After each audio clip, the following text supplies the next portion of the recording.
మీరు కూర్చోండి,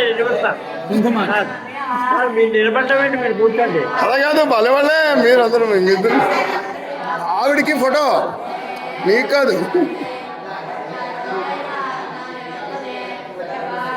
యశస్ స్మరణ మాత్రేన జన్మ సంసార బంధనాత్ అన్నారు.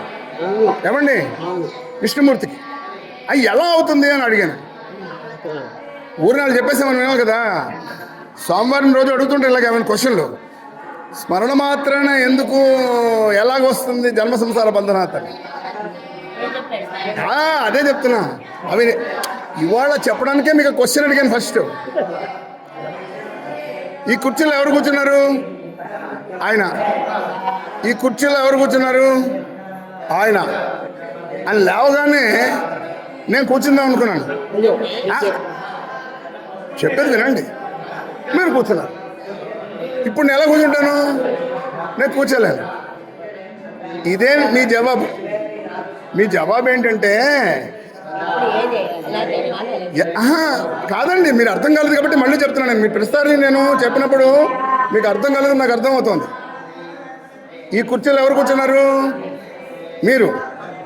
ఎవరు కూర్చోవాలి? నేను కూర్చోలేను కదా. ఎవరు కూర్చున్నారు? మీరు కూర్చున్నారు.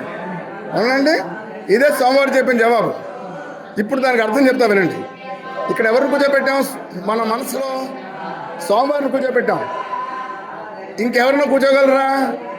కూర్చోలేరు.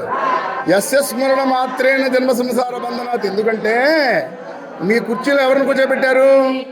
విష్ణుమూర్తిని కూర్చోబెట్టారు. ఇలా చెబుతుంటే నా ఒళ్ళంతా పులకరిస్తుంది.